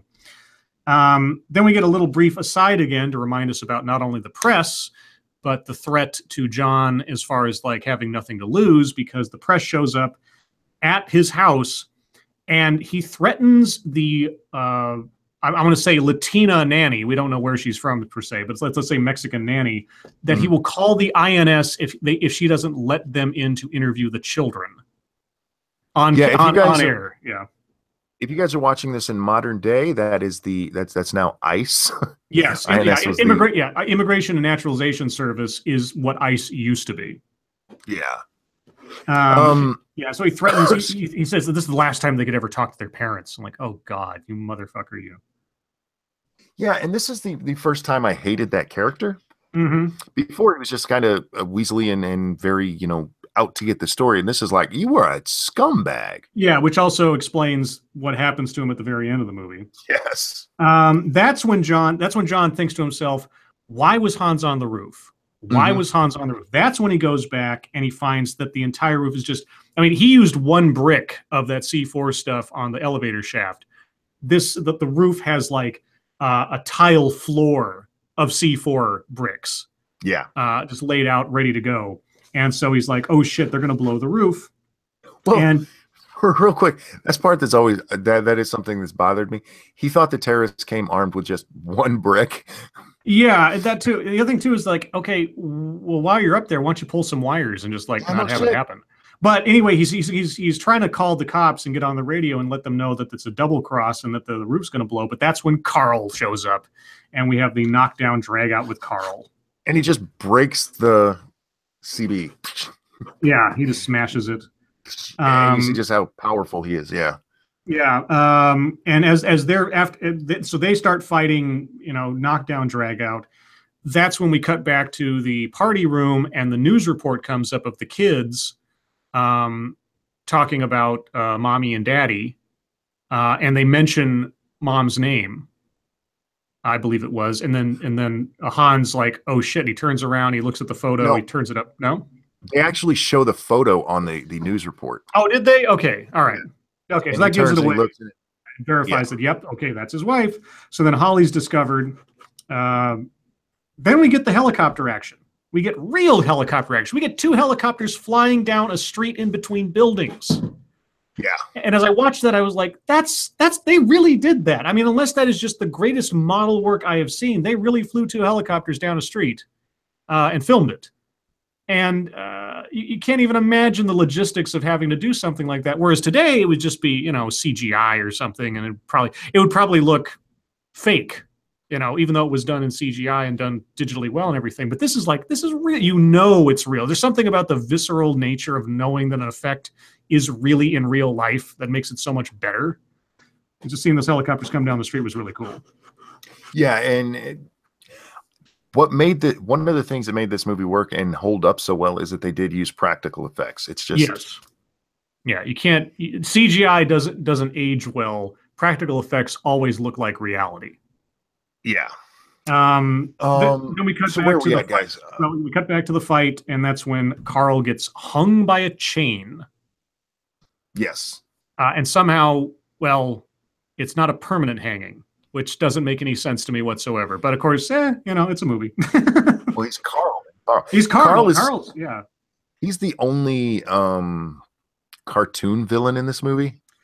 I think Carl was turned down for a part as Jason Voorhees. Yeah. Because, man, as interesting as funny as it is in the movie where he just breaks the walkie-talkie like that, no. Yeah. But yeah, so he hangs him, and are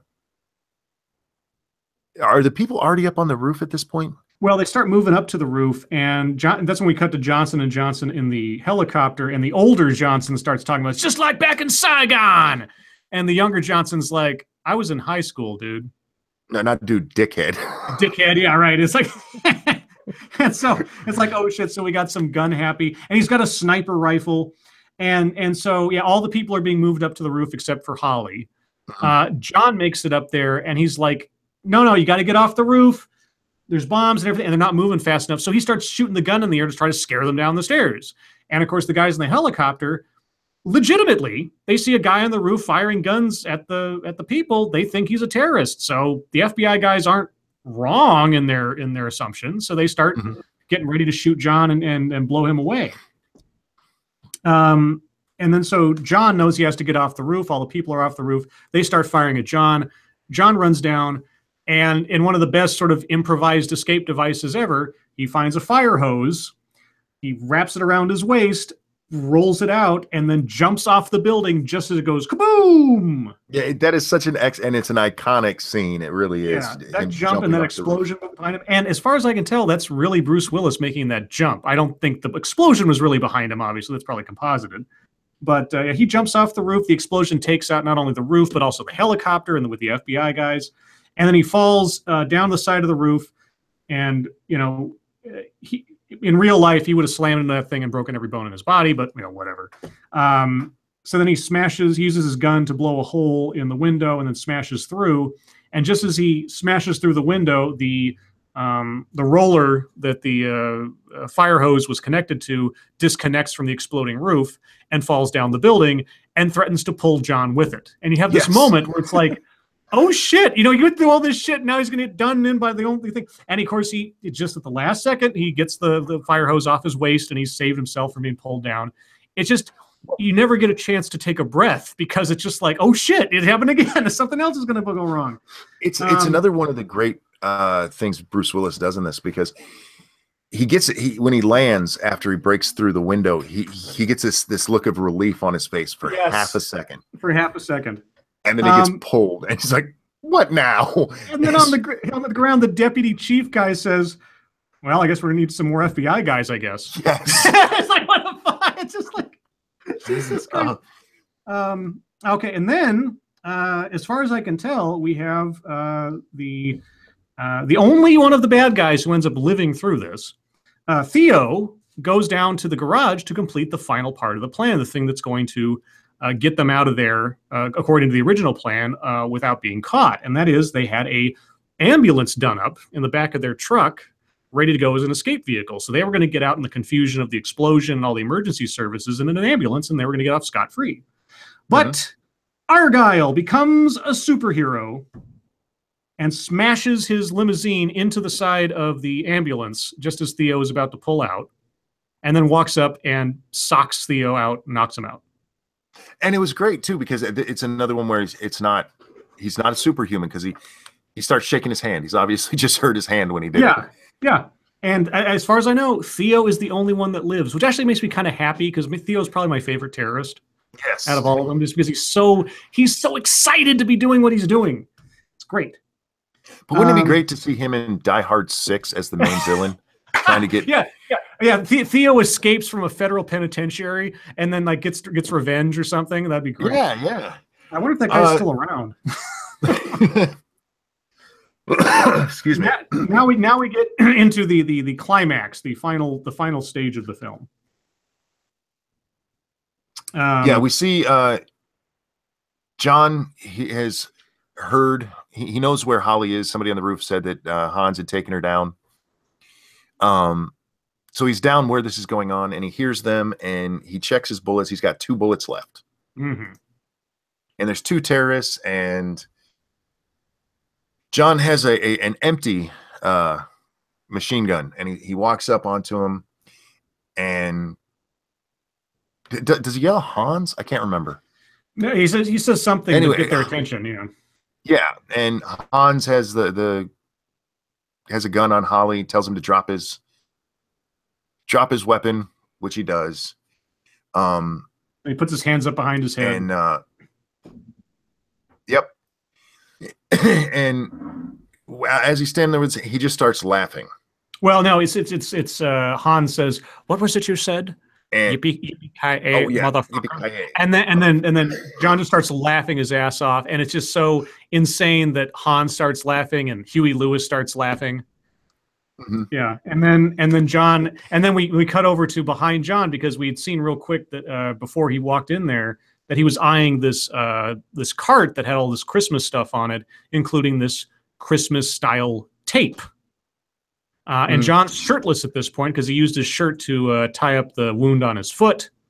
And so we cut to behind John, and he has taped the gun to his back in such a way that you can't see that there's anything there.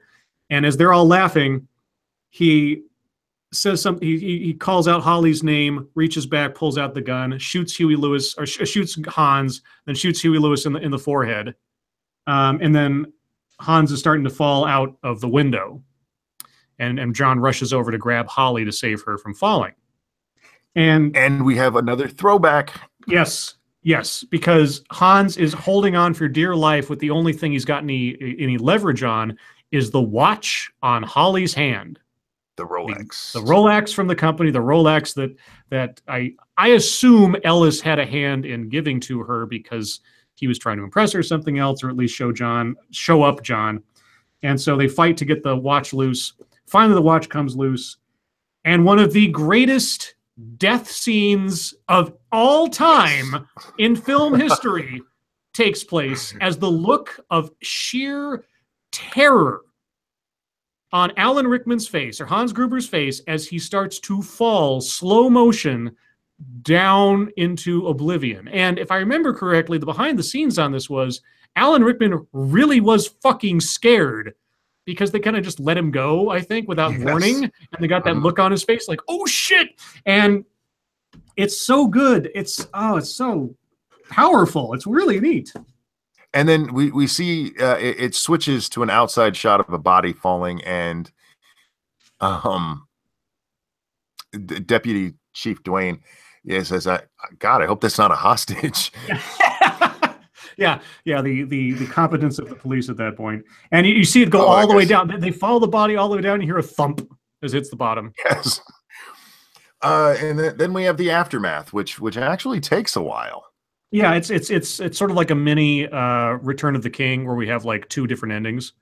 Yeah, Actually, almost three different endings in a way. But so John and Holly emerge from the building, and they're in the crowd, looking, proud and happy and everything else. It's just this guy. Now, John's never seen Al, but he just knows. He just knows, yeah. and he goes up and they hug, they embrace, like old time friends and everything else.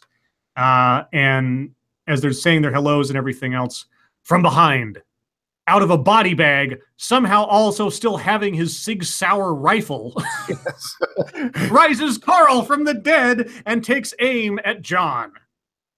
Who ducks? John, who grabs Holly and ducks to cover her with himself. And all of a sudden, you see a close up on a 350, like a 357 or something.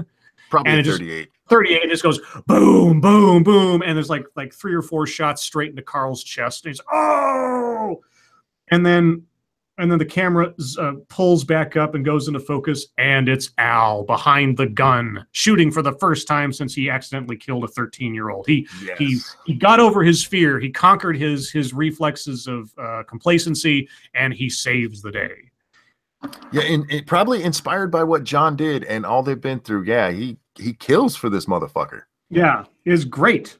It's a great payoff, and it wouldn't have had nearly as much impact if we hadn't taken the time to have that story between the two earlier in the movie, which again is so uncommon for your action movies of the 80s kind of deal, where it was just like, we have to have action, action, action. The characters don't need to be anything other than paper thin. They just need to get from point A to point B and blow something up. Die Hard wasn't like that at all, and it was great.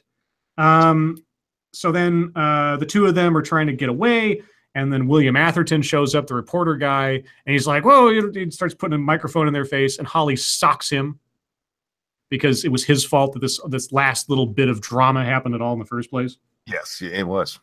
And then Argyle appears again with his wrecked limo, pulls up, and they get in the limo and drive off to let it snow.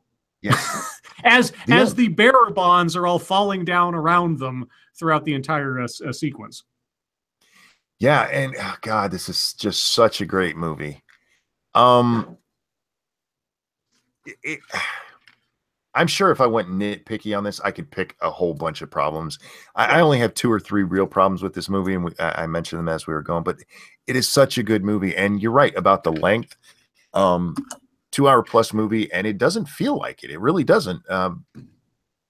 If I didn't know better, I'd swear it was like an hour and a half, because even with these scenes, like we've talked about, the scenes with him talking to Al, the personal stuff, it is not necessary to this movie, but it doesn't make it drag either. No, because the thing is that the scenes move so quickly from one to the other, like you said, and when the action happens, it happens in really fast bursts, and then we get these pauses to take a breath, which are either scenes with Hans Gruber, or we get these moments of John and Al or something like that. So it's kind of like a marathon race where you're like, sort of like, okay, sprint, take a breath, remember where we are, what's going on, sprint, okay, breath, but the breaths don't feel forced. They feel natural to the flow of the events and to the characters' motivations and everything else. So that's why this movie works so well. On top of the fact that the acting's really good. Pat brought it up, and yes, we cannot forget the last line of the movie. Argyle says, "If this is what Christmas is like, I gotta be here for New Year's." Oh God, yes, that's true. It's such an excellent. There's so many great one-liners in this. It's excellent, and of course, the problem with this movie, my biggest problem with this movie, is that it has sequels. I mean, Die Hard 2 is a minor exception. It's dumb, but I enjoy it. Die Hard 3 with Samuel L. Jackson was enjoyable. It was entertaining. I mean, they are entertaining movies up until 4 and 5. Here's go ahead. Sorry, I did not mean to interrupt you there. It's fine. 2 has often been described as Die Hard in an airport, and it really is. It is the same fucking movie. It's got a surprise twist at the end. Everybody hugs. The end. And yeah, Al is in that, very minor, because Bruce Willis sends him a fax. It has the famous "just the fax man" when he taps his wedding ring. Right. I liked 2. I like 3. I just don't think 3 is a Die Hard movie. Die Hard. To me, it's not a Die Hard movie. It tries to pull the same twist that the original does, Yes. but I don't like Samuel L. Jackson. I like Samuel L. Jackson's character, but I want Al in the movie. I Yeah, don't. that was the thing that bugged me about that movie. It's like why aren't we having an Al and John movie? Because okay, you had him do a little cameo in there. Yeah. Why? I guess because Samuel L. Jackson was hot at the time or something. I don't know. It doesn't. Yeah, Well, it would have this been. gave them. Yeah. This gave them the chance to put somebody out in the field with him, and the guy who plays Al is still overweight, and you're not going to have that cop running around. Yeah, that's true too. But of course, they never brought Samuel L. Jackson back again either for either of the other movies. So I was like, whatever. No, you're right. And then I didn't mind 4. I liked 4, but again, to me, it's not a Die Hard movie. To me, 1 and 2 are Die Hard. You liked 4? Okay, all right. I liked 4 because yeah, I thought it was an interesting story, and plus it has one of the greatest car wrecks in all of movie history when they jump the car into a fucking helicopter. Yeah, that was so awesome. It's awesome, but it's just like it's dumb as so shit, stupid. Yes. It's exactly. But it's so cool. But yeah, that's the thing though, is that they just, and like I said before the stream started, as we're looking up posters for the movie so you could make the thumbnail, one of the photos that came up was somebody had taken shots of Bruce Willis in every one of the Die Hard movies in chronological order and sort of put them together next to each other. And I was thinking, Bruce Willis looks more and more tired every time he does one of these fucking movies. It's like, well, it's just, there's a point at which it just kind of, I think it jumped the shark after 3, honestly. 3 was pushing it, but I think it was done after that. They should have stopped, honestly. For 3, the problem for me is that they ruin the character. In the first movie, it's a guy who's struggling with his own ego. Mm-hmm. In 2, he's come to grips with that. He's actually very happy to go see his wife. She's coming in, and they're going to his in-laws, and then in 3, for some reason, he's become a drunk whose wife hates him. Yeah, that's true. I mean, it's a jump that made no sense to where the characters progressed at that point. It was like they were trying to reboot without rebooting. Well, they're trying to free him up from having family concerns as part of the plot. But yeah, and then they turn around and put it right back in 5, which it is among the worst movies I've ever seen. Yeah, I've never even watched it. I did not want to see it. I saw the trailer and I was like, no, don't. It's so bad. Yeah, no, it's one of those things where it's like, doesn't, I almost think that like Bruce Willis almost has no self-respect left, because why would you agree to do that? Well, if you look at Bruce, I think of Bruce Willis. I was thinking about this when I was thinking about what we would talk about on here. Mm-hmm. I see him very much like Samuel L. Jackson. If you think about it, Bruce Willis has been in a shit ton of movies. Yes. A lot of them are very forgettable. Mm-hmm. Mercury Rising. And then you have one like Hudson Hawk, which is almost a cult classic. The people who have seen this movie love it. I own it now, of course, in preparation for the day we get to it. It is such a shit movie. It's so fun. It's so bad, it's good. But he seems to be a working actor. It's like, I guess I'm an actor. This is my job. I'm going to go act. He's not Jodie Foster, who's going to do one movie every 12 years because this one has a meaningful message. Yeah, all right, fuck it. Let's I appreciate working actors like Kevin Bacon. He doesn't turn down any role because that's his job. He takes whatever he can get, kind of thing. And now after the Bernie Madoff thing, he needs to. Give the last 10 minutes or so to chat. Yeah, if you guys have questions, or again, sorry we get to talking in this, and it would be impossible to do what we do and read chat. But if you have questions, comments, concerns, now's the time to throw them out there. Yeah, your own opinions on the movie, of course, as well. Yeah, what's your favorite Die Hard? I just loved 2. I really did. I thought 2 was a good continuation of the character. Okay. I wish they had Al in it more. Mm-hmm. But I've talked about this many times on things where you don't fuck with a good thing. And Die Hard 2 is literally just the original movie in a new setting. And Yep. for me, that worked. Well, I mean, Uh, if it ain't broke, don't fix it, kind of thing. yeah, and then they went and screwed the whole formula up. What's your favorite part of this movie, of the original? My favorite part, God, there's so many good moments in this movie.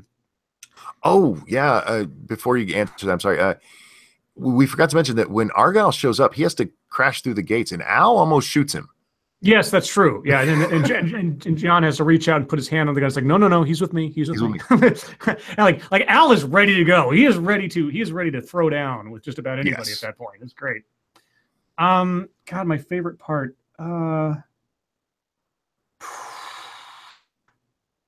Probably the Ellis scene. The Ellis scene, the whole Ellis sequence with Hans Gruber. Really sort of, that's where the sort of tongue-in-cheek comedy and the seriousness of the events sort of collided right then. And it really not only clarified but raised the stakes of what was going on. If everything else prior to this hadn't already, the sort of jokey, fun atmosphere that Theo kind of produced and some of the one-liners and jokes had, but just the coldness of serving a guy a Coca-Cola right before you're going to put a bullet in his head. Yeah, that whole scene, I think, really defines the tone of the movie for me. For me, it's the scene with Holly where, you know, what idiot put you in charge? Yeah, that's a really good one too. That is really good. Well, this also humanizes Hans a little bit. Yeah, with the pregnancy thing, it's like he's not a complete block of stone. And even though by the end of the movie, you realize he was going to kill all these people anyway. Right. He's like, well, then in that sense, it doesn't matter. Sure, she can have a couch. It's meaningless. Like, we're not going to torture these people, and he doesn't torture anybody in this whole movie, even when he kills them outright. I mean, well, he needs them; they're part of the plan. I mean, it's like he lists off a bunch of terrorist groups, and like, do you think they'll even try to do it? It's like, who cares? It's just part of the charade. Somebody mentioned the Die Hard game. I never played it. Oh God, it is so bad. There is if you want to know what the Die Hard game is like, the NES one, look up the Angry Video Game Nerd Die Hard. He does the best review / takedown of just how awful that game was. I played it. I rented it when I was a kid, when I had a Nintendo, and it is awful. Yeah, England DG just recommended that very thing in chat. Cool. Yeah, exactly. Yeah, we had a lot of votes for the original. A lot of people like 2, and you were asked if you liked Live Free or Die Hard, which I believe is 4.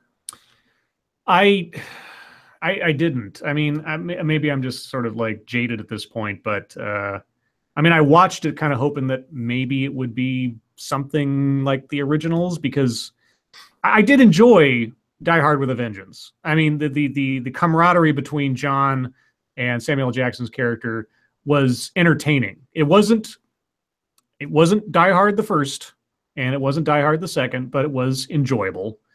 And I did kind of like Jeremy Irons' portrayal as Hans's brother, which it kind of seemed a little bit cheap of a plot point to make him Hans's brother, but yeah, I didn't like 4, and I didn't bother watching 5. What was that question? What's your favorite porn parody of Die Hard? I can't say I've actually seen any. I wouldn't be surprised if there is one, but I've never seen it. I'm still waiting to watch the porn parody of Hamilton. Or sorry, Hamilton. Thoughts on Die Hard 6? Are they making a Die Hard 6? God, are they? You didn't see 5, right? Oh, no, I didn't watch. There will be a Die Hard 6, according to, according to the Telegraph, as of September 28th of this year. Die Hard Year 1 Len Wiseman, co-creator of the Underworld franchise and director of 2007's Die Hard 4.0, has been teasing the film since 2015. It's called Die Hard Year One, and it's set partly in the past, with John McClane depicted as a rookie cop in the 70s in New York. The young McClane will be played by a different actor, with Willis appearing in scenes that bookend the film. So it's a flashback prequel. Fuck me. Well, it can't be worse than 5. It cannot be. 5 is just a piece of shit. Okay. It really is. It is a bad movie.